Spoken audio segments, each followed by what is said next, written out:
কি হতো? আজকে হরিগুরু চাঁদ এসেছিল তাই তোমাকে মুক্তি দিতে এসেছিল।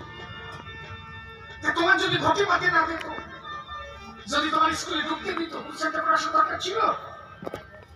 ব্রাহ্মণরা অত্যাচার করেছিল, সেই অত্যাচার সহ্য করতে না পেরে ভাই ভগবান ভূমিতে নেমে এসেছিল। আজকে সেই বাহন যদি বাড়ি আনো, তাহলে তুমি হরিগুরু চাঁদকে অপমান করো বসো না। গুরুচাঁদ ঠাকুর কি বলেছে? যতদিন না ব্রাহ্মণ্যবাদের ষড়যন্ত্র, যতদিন এই গ্রন্থবাদী দেশ থেকে ধুয়ে মুছে না যাবে, ততদিন পর্যন্ত এই জগৎ সুপবিত্র হতে পারে না। আজকে একজন মতুয়া ছাত্রা ভাবে সেই কাজ করছে, আর তুমি একজন মতুয়া হয়ে তার বাধা দিচ্ছ। ব্রাহ্মণরা যদি তোমাকে অত্যাচার না করতো, তাহলে হরিগুরু চাঁদকে আসতে হতো না। এমনকি মহাপ্রভুর জীবন রহস্য এখনো পাওয়া যায়নি। কিভাবে মহাপ্রভু দেহ ত্যাগ হয়েছে তাই নিয়ে এখনো রহস্য চলছে। তার কারণ কি জানো? মহাপ্রভু আচরণে হরিনাম দিয়েছিল বলে ব্রাহ্মণদের ডাকতে উঠেছিল জোরে। এখন পরবর্তী যে কি হয়েছে এটা একমাত্র তিনি জানেন। তাহলে কি কারণে হরিচাঁদ ঠাকুর এসেছিল এটা ভাববা না? ব্রাহ্মণ্যবাদের বিরুদ্ধে লড়াই করবার জন্য। আজকে তার উপরে রেখে যদি কোনো মতুয়া কাজ করে, তোমরা তারে বাধা দাও।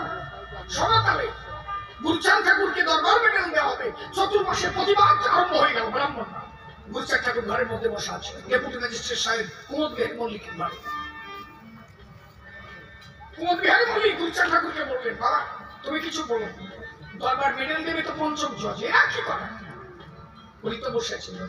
সুরেন্দ্র নাম করে একজন লোক তার ছেলেটাকে হাতে নিয়ে ওই ঘরের সামনে দিয়ে যাচ্ছে, কিন্তু ঘরের মধ্যে গুরুচাঁদ ঠাকুর বসা, ওইটা দেখে ফেলেছে। ওই ছেলেটা দেখেছে, ওই ছেলেটা ওখান থেকে বলছে, বাবা এই সেই মানুষ। কোন মানুষ?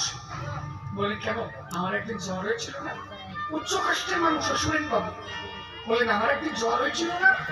আমার জ্বর হলে স্বপ্নের ঘরে যে বলছিল না পান্তা পাতার ইলিশ মাছ খাতো জ্বর ঠিক হয়ে যাবে, আমার তো জ্বর ঠিক হয়ে গেল পান্তা পাতার ইলিশ মাছ খেয়ে তুমি এনে দিলে। কিন্তু সেই মানুষকে কোনোদিন তো দেখি নাই, যে মানুষটা স্বপ্নের ঘরে খেতে বলেছিল সেই সেই মানুষ।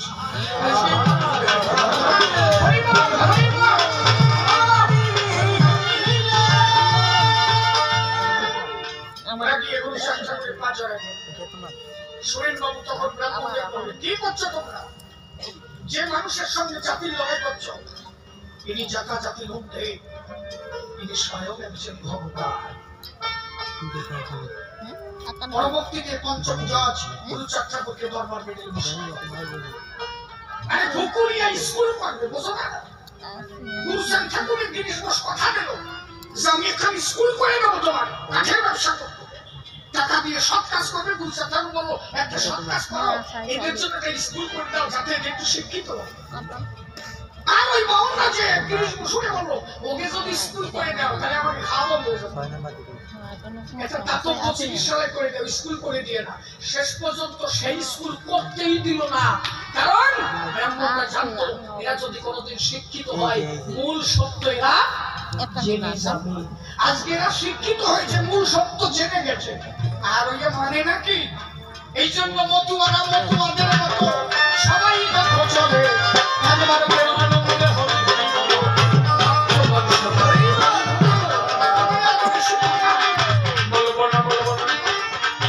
ছেড়ে দিয়ে যাবো আমার কবির।